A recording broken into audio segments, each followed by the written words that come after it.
नमस्कार, आपके साथ में रोहित कुमार। आप न्यूज फॉर नेशन पर। देश में सबसे नजदीक में जो चुनाव है किसी राज्य का, वो है पश्चिम बंगाल का। पश्चिम बंगाल चुनाव से पहले दुनिया भर की नजर और खास करके भारत की नजर अपने पड़ोसी देश बांग्लादेश के जो आम चुनाव है उस पर थी। शेख हसीना के अब दस्त होने के बाद वहां पर यह पहला आम चुनाव है जहां पर बीएनपी की सत्ता में आ रही है। लेकिन हुआ कुछ ऐसा है जिसने भारत की टेंशन बढ़ा दी है और इसे खबर के सामने आते ही अचानक से हुआ यह है कि बांग्लादेश का जो चुनाव है उसका असर होगा क्या बंगाल चुनाव पर, यानी कि पश्चिम बंगाल के चुनाव पर। और ओवैसी कहां आ गए हैं, मीटिंग तस्वीरें हैं जिसमें ओवैसी बंगाल के प्रभारी के साथ मीटिंग कर रहे हैं। यहां पर आपको ममता बनर्जी जो कि सिटिंग सीएम है वहां पर फिर से सत्ता में आने की नीयत से वहां पर चुनाव लड़ रही है। बीजेपी जो है वहां पर मुख्य विपक्षी दल है और वो चुनाव में इस बार तख्ता जो है सत्ता परिवर्तन की बात कह रही है। और दूसरी तरफ हुमायूं कबीर जो कि टीएमसी के विधायक हुआ करते थे वहां पर पार्टी के खिलाफ जाकर के वहां पर बाबरी मस्जिद बनाने का काम उन्होंने शुरू किया और उसके बाद वो वहां के बड़े नेता के तौर पर स्थापित हो रहे हैं। पश्चिम बंगाल की हम बात इसलिए कर रहे हैं क्योंकि पश्चिम बंगाल में जो है बड़ी संख्या में मुस्लिम आबादी है और पश्चिम बंगाल की बड़ी सीमा जो है वो बांग्लादेश से लगती है जहां पर आम चुनाव हुए। उन चुनावों में क्या कुछ हुआ, इसमें सब कुछ डिटेल से देवांशु के साथ बात करेंगे, समझेंगे। लेकिन कुछ ग्राफिक्स आपको दिखाते हैं, उसके बाद जो है आपको बताते थे कि तो पश्चिम बंगाल का से सटा हुआ जो देश है बांग्लादेश, जो कि कभी पूर्वी बंगाल हुआ करता था, अब नया देश है। 1971 के पहले जो है पूर्वी पाकिस्तान हुआ और बाद में जो है ये 1971 के मुक्ति आंदोलन के बाद जो है नए देश के तौर पर जो है मानचित्र पर आया और नाम हुआ बांग्लादेश। बीएनपी ने वहां पर 209 सीटें जीत ली हैं। जमात जो है उसने 68 सीटें जीती हैं। एनसीपी ने 6, बीकेएम ने 2, आईएनडी ने 7, जीओपी ने 1, बीजेपी वहां की जो पार्टी है उसने 1, जेएसए ने 1, केएम ने 1, आईएबी ने 1 और 3 सीटें वैकेंट हैं जहां पर जो आप ये सफेद निशान देख रहे हैं वहां के रिजल्ट्स आने हैं। तो ये ओवरऑल वहां की तस्वीर है। सत्ता में वहां पर बीएनपी आ रही है क्योंकि जब शेख हसीना वहाँ की प्रधानमंत्री बनी तो उसके पहले खालिदा जिया जो है वो वहाँ की प्रधानमंत्री हुआ करती थी। चुनाव में उनको हराया गया, उसके बाद हालांकि उनके कुछ दिन पहले निधन हो गया है। उनके बेटे वहाँ के प्रधानमंत्री बनने वाले हैं। और देखिए एक तरीके से आप जब पूरा बांग्लादेश देखेंगे तो क्लीन स्वीप होता हुआ आपको दिखेगा कि सब कुछ एक तरीके से झाड़ू सा लग गया पूरा, क्योंकि वहाँ पर जो शेख हसीना की पार्टी है उस पार्टी को बैन कर दिया गया था चुनाव लड़ने पर। लिहाजा वहां पर बीएनपी और जमात के बीच में लड़ाई थी और बीएनपी ने जो है वहां पर एक तरीके से कि ओवरऑल जो है एक बड़ी जीत हासिल की है। आप 209 पर वो चल रही है, लेकिन जमात 68 पर है और उनकी जो सहयोगी एनसीपी है वहां की वो 6 सीटों पर वहां पे चुनाव लड़ रही है। अब देखिए ये 3 चेहरे हैं वहां के बांग्लादेश की राजनीति के जो सबसे महत्वपूर्ण और बड़े चेहरे हैं। तारिक रहमान ये खालिदा जिया के बेटे हैं जो कि विदेश से लौटे और वहाँ पर जब सरकार जो शेख हसीना वहाँ देश छोड़ करके गई वहाँ से, उसके बाद तारिक रहमान आए। जो है खालिदा जिया को इलाज के लिए भेजा गया, हालांकि उनका निधन हो गया जो उनकी माँ थी। तो अब बांग्लादेश नेशनलिस्ट पार्टी जो बीएनपी है वो सत्ता में आ गई है। शपथ ग्रहण होना है, 209 सीटें इनके पास।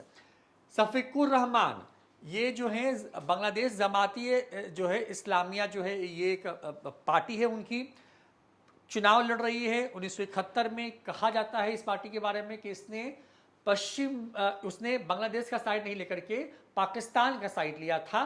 भारत के खिलाफ खुल करके बोलती रही है, यहां तक कहती रहे इनके नेता कि भारत ने बांग्लादेश को जो है मतलब जब शेख हसीना प्रधानमंत्री थी तब एक अपना उपनिवेश बना करके रखा हुआ है और भारत अपने हिसाब से बांग्लादेश को चलाने की कोशिश करता है।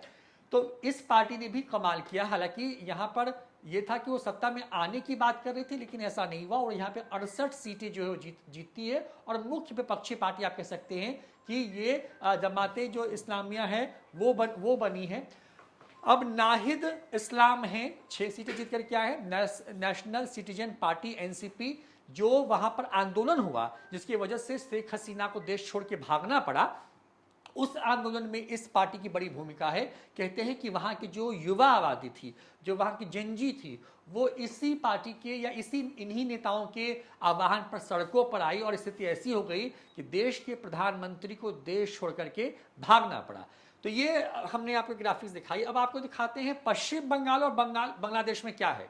देखिए ये एक दौर में ये पूरा एक ही प्रोविंस हुआ करता था, ये था वेस्ट और ये ईस्ट बंगाल का हिस्सा हुआ करता था। लेकिन जब देश आज़ाद हुआ तो आप कहते हैं कि आबादी के अनुपात में बांग्लादेश जो कि पूर्वी पाकिस्तान एक वक्त में हुआ था और पंजाब के उस तरफ के हिस्से में भारत के मानचित्र पर जो आज का पाकिस्तान है वो बना। अब क्योंकि सबसे बड़ी सीमा भारत किसी देश के साथ लगती है तो वो देश है बांग्लादेश। अब आप कैसे समझिए, ये पूरा पश्चिम बंगाल है, असम और नॉर्थ के सातों राज्य जो हैं इस तरीके से यहाँ तक जो हैं वो आते हैं और ये सबसे बड़ी किसी जो भारतीय देश के साथ किसी दूसरे देश की जो सीमा है वो लगती है बांग्लादेश में। यहाँ पर ही जो है लगातार ये आरोप लगते रहे हैं कि भाई यहाँ से जो बड़ी संख्या में जो घुसपैठी हैं वो बांग्लादेश में आ चुके हैं, वहाँ की डेमोग्राफी को चेंज कर रहे हैं। पश्चिम बंगाल में अप्रैल में विधानसभा के चुनाव होने हैं और बांग्लादेश के चुनाव के ये नतीजों का ही इंतजार जो है वो हो रहा था। बांग्लादेश का जो बॉर्डर है वहां पर बंगाल साइड यानी कि जो पश्चिम बंगाल है, जो भारत का जो साइड है उस तरह देखें तो कुल यहां से शुरू करते हुए आप जब ये बढ़ेंगे पूरा इस तरीके से, तो ये क्योंकि हमने थोड़ा सा इसमें ब्लैक जो आपको दिखाया ना, तो स्पेस क्रिएट किया ताकि आप समझ पाइए कि ये बांग्लादेश जो ग्रीन और ब्लू लाइन से आप देख पा रहे हैं वो बांग्लादेश का हिस्सा है और जो पीला और जो सफेद हिस्सा आप देख पा रहे हैं ये पूरा हिस्सा मोरलेस जो है वो आप यहां शुरू करते हैं। ये पूरा जो हिस्सा है वो है आपको पश्चिम बंगाल का जो कि भारत में पड़ता है। अब यहाँ पर कुल 44 विधानसभा की सीटें हैं जो कि पश्चिम बंगाल की हैं और जो सीमा साझा करती हैं बांग्लादेश से, जहाँ के चुनावी नतीजे जो हैं वो सामने आए हैं। अब देखिए, अब क्योंकि बांग्लादेश चुनाव का बंगाल पर क्या असर होगा तो समझने के लिए आपको हम एक बार समझाते हैं। जो 44 विधानसभा सीटें हैं वो क्या है, दिनहाट है, सिताई है, सितालकुची है, मेलिकीगंज है, जलपाईगुड़ी है, राजगंज है, सिलीगुड़ी है, पंसीदवा है, चोपड़ा है, इस्लामपुर है, गोला पोखरा है, लालडीगी, हेमताबाद, कालीगंज, कुसुमंडी, उसके बाद कुमारगंज, बेलूरघाट, तपन, गंगारामपुर, हबीबपुर, मालदा, इंग्लिश बाजार, सुजापुर, वैशना, बंगार, थोड़ा सा शायद बंगाली नाम है तो थोड़ा सा इसमें ट्विस्टिंग है, लेकिन मैं ये शमशेरगंज, सुती, उसके बाद रघुनाथगंज, लालगोला, बागा, बंगगोला, रानी नगर, उसके बाद जलांगी, करीमपुर, तेहता, पलासीपरा, छपड़ा, कृष्णागंज, रानाघाट उत्तर परगना, बगड़ा, बनगांव उत्तर, बनगांव दक्षिण, सवार पंगड़, बरिसहाट दक्षिण, हिंगलगंज और घोसबा। ये कुल 44 विधानसभा की सीटें हैं जो कि बांग्लादेश से जो हैं वो लगती हैं। यानी कि आप यहाँ से शुरू करेंगे बांग्लादेश का इलाका और इस तरीके से आप बढ़ते जाएंगे और इस तरह यहाँ तक पश्चिम बंगाल है और यहाँ तक जो सीटें हैं वो लगती हैं कुल 44, जिसके नाम मैंने बताएं वो जो लगती हैं। तो ये पूरी जो कहानी है वो है यहाँ पर। तो अब देवांशु को जोड़ते हैं। मैंने आपको पूरा ओवरऑल सब कुछ बता दिया कि भाई वहाँ पश्चिम बंगाल में जो चुनाव होने वाले हैं उन चुनावों पर क्या असर पड़ेगा। बांग्लादेश के चुनाव के जहाँ पर बीएनपी जो है वहाँ की सत्ता में आ गई है, शपथ ग्रहण होना है उनके नेता का, और दूसरी तरफ जो है जो जमात पार्टी है बांग्लादेश की, उस पार्टी ने भारत के लिए कौन से सिरदर्द जो है वो बना दिया है और उसका असर क्या होगा। देवांशु जुड़ गए हमारे साथ में। देवांशु, तस्वीर में जो है दिख रहे हैं ओवैसी साहब अचानक से बांग्लादेश के चुनाव के बाद जो है वो वहां पर मीटिंग कर रहे हैं अपने पश्चिम बंगाल के प्रभारी के साथ में। हुमायूं कबीर की तस्वीर है इसमें और ममता बनर्जी तनाव में दिख रही हैं। ये जो है ना, इसलिए इनकी तस्वीर हमने डाली क्योंकि ये देर शाम जो है मीटिंग करते हैं आदिल हसन के साथ, जो कि AIMIM के बंगाल प्रभारी हैं। अब टाइम जो है असदुद्दीन ओवैसी की बंगाल एंट्री का आ गया है।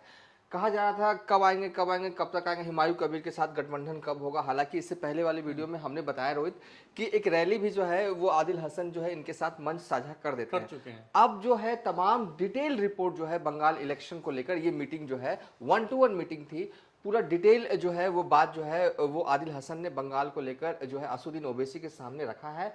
अब निर्णय क्या लिया गया है, तो निर्णय यह है कि अब जल्द ही जो है इनका दौरा जो है वो लगने वाला है और ये लगभग तय है कि गठबंधन तो इनके साथ होगा होगा ही, कोई ऑप्शन नहीं है। देखिए जो स्थिति AIMIM की बिहार में है वो स्थिति बंगाल में नहीं है, हाँ ठीक है। लेकिन अब होना क्या है, देखिए जल्द मुझे लगता है कि जल्द से जल्द जो है हुमायूं कबीर और AIM का गठबंधन होगा। लेकिन जैसा कि हमने ये स्लोगन दिया कि बांग्लादेश चुनाव का असर क्या बंगाल पर पड़ेगा, देखिए इसका जवाब बड़ा मतलब पेचीदा सा है। देखिए लेकिन चिंताएं जो हैं वो भारत की बढ़ी हैं। चिंताएं इसलिए भारत की बढ़ी हैं रोहित कि जो ग्राफिक्स जो चल रहा था उसके हिसाब से अगर देखें यहाँ यहीं पर देखें तो ये जो हरा रंग का जो है जो भी कलर किया हुआ है वो जमाते जो है वहां की पार्टी जमात, उनके कैंडिडेट जो जीते हैं 68 वो हैं, यानी कि जमात जो है वो एक्टिवेट हुई है बॉर्डर वाले इलाकों में। ये जो बॉर्डर वाला इलाका है ये देखिए यहाँ पर कौन जीता है, चिकन नेक भी आपका यहीं पे आता है।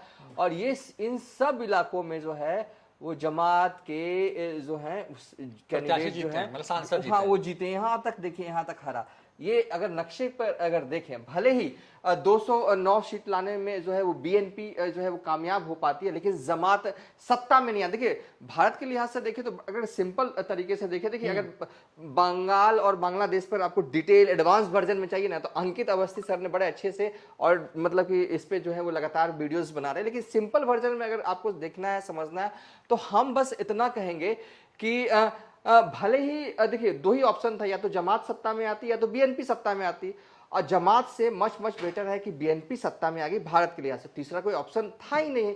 तो अब लेकिन चिंताएं इसलिए भारत की बढ़ी हैं, ये जो इस साइड जो है ना बॉर्डर वाले इलाकों में उस ज्यादातर इलाकों में जो है वो जमात के उम्मीदवार जो है वो चुनाव जीत गए हैं। कुल 44 विधानसभा सीटें जो है इस साइड आती हैं नीचे से लेकर ऊपर तक, और यहाँ जो बंगाल है वहां पर जो सटा हुआ इलाका है। और बात ये सिर्फ नहीं होता है कि बॉर्डर वाले इलाकों में कितना आता है, बॉर्डर वाले इलाके में इसको भी आप मान सकते हैं, इसको तो मैंने कैलकुलेट ही नहीं किया, जो टच करता है सरफेस उसको ही मैंने कैलकुलेट किया तो वो है 44। और बंगाल में 23 जिले हैं और 23 में से 10 जिले ऐसे हैं कि जो कि बॉर्डर साइड इलाकों में आता है। फिर अगर बात करें कि इसकी लंबाई पूरी कितनी है तो करीब 2200 किलोमीटर मानी जाती है, और इसी को लेकर तो विवाद है। अमित शाह कहते रहे हैं कि ममता बनर्जी जो है वो फेंसिंग के लिए जमीन नहीं दे रही है, तो ममता बनर्जी की अपनी एक जो है वो सियासत है। बीजेपी इसी को लेकर हमलावर है कि जानबूझकर जो है ममता बनर्जी जमीन नहीं देती हैं ताकि घुसपैठिए किसको कह रहते हैं बीजेपी वाले, जो बांग्लादेश से यहाँ पर आ जाते हैं, आके बस गए हैं, बसना चाहते हैं। हाँ बसना चाहते हैं, उसी को तो घुसपैठिए बीजेपी वाले कहते हैं।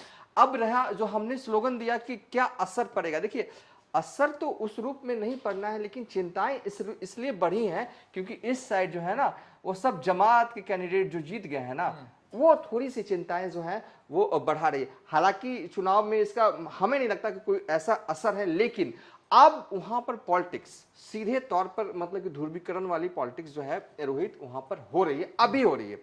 अभी चुनाव आयोग ने डेट अनाउंस नहीं किया, अभी तो SIR जो है वो 2 हो रहा है, मतलब कि पहला तो हो गया।